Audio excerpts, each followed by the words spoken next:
Hey, what's up, guys? This is a video where I'm going to share a shoe care tutorial or just a guide about protecting and preparing your leather dress shoes and casual shoes for the rain or just any inclement weather. How to use and when to use a product like this, which is from Pure Polish Products. This is their water resistant cream. And I'll go through some of the tips when using this, kind of when you would or would not want to use this. Let's get started with the actual care routine. To start, this is the pair of shoes that we're going to use to demonstrate and actually walk through the steps, which this is a pair of Horween Shell Cordovan, but that's not as important as the fact that the steps that we go through apply to any leather dress shoe. So you can do the same exact steps on calfskin, on hatch grain, any leather. These are the steps that you would want to follow, and you'll be all set to go. Hey, sorry, quick interruption here. Just want to let you know you may notice some jumps or changes in the audio levels, and that's just because of an issue that I had with one of the files in one of the clips. I'm just coming back around and going to voice over a few of those parts so that it's actually pleasant to listen to. A few basics to get started. This is still considered a cream polish. It just has a thicker viscosity to it, and I'll touch on the ingredients and compare those ingredients to like the standard cream polish a little later on in the video.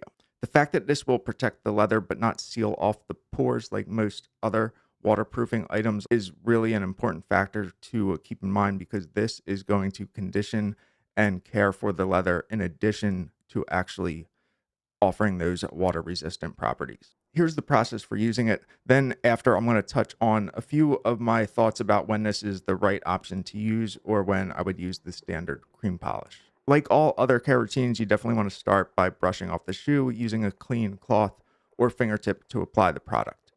A few reminders is that you definitely want to make sure that you're applying this in a thin and even application across the entire upper. For this to be effective, it needs to be applied to the leather. If it's only applied in certain parts of the leather or certain parts of the shoe, it can't protect the parts that it's not applied to. At minimum, I would let this dry 10 to 15 minutes. Again, it should go off of the touch. Make sure that it's dry before you move on to the next step, which is the brushing. Before I brush these off, I'm going to use my fingertip to buff this off in two directions. I'm going to do a straight kind of top to bottom, and then I'll go side to side. All that's doing is just making sure it has an even application across the entire shoe and that I've kind of buffed off any clumps or any just uneven layers that were applied. There is a kind of a hidden trick to this, and I'll get to that in a second. The last step is what really activates this, but it's one that Andy shared with me when I first started trying out his products, particularly this one, and it's really made it a much more effective product for me. So what it is that you want to use water at the very end, and what that does is it activates the product in here to basically repel the water. That's what I would do, and I'll show you exactly how I do it here. The ingredients of the regular cream polish are orange oil, beeswax, coconut oil, carnauba wax, earth, and mineral pigments. The ingredients for the water resistant cream are beeswax, orange oil, coconut oil, bentonite clay, carnauba wax, and pigment. The main difference is the bentonite clay. Because of that, that's what makes this the water resistant cream versus the regular cream polish.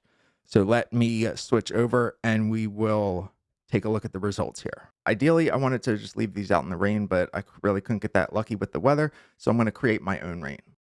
I sped up the actual waiting process here. I just sprayed these, and about 30 seconds later, you've now seen the water absorbed into the right shoe rather quickly and rather, completely, which is fine and that's normal. But if you look at the left shoe, that looks the same as it did. All the water has just beaded up on top of the leather, and I can just wipe it off with this cotton cloth as if the water was never there. Two main categories I'd break this out into as far as when is it the right time to use it, when is it not. The first is a completely functional one, which is if you're going to apply a mirror shine to the toe and the heel of the shoe, I would at least just use the regular cream in those areas before applying the mirror shine or the high shine paste. The water resistant cream has a higher or more conditioning properties, which is just going to make it more difficult to get the mirror shine. The second category I would drop this into is, do I use it on an individual wear or case by case situation, or is it a seasonal tool that I use to prepare the shoe for the entire 3, 4, 5 months? I do the latter. So I'm not going to take out a pair of shoes and be like, oh, it's raining tomorrow, so I need to prep these for that rain. It's more so I'm going to pick the shoes that I want to and expect to wear in all weather conditions, and I'll apply it to those. Let me know if you have any questions, and let me know if you'd like to see the same demonstration or the same routine on another type of leather. It's going to be the same exact process or the steps that we walk through, but sometimes it is just helpful to see the visual of how it works and the technique to apply it. Hopefully this was helpful.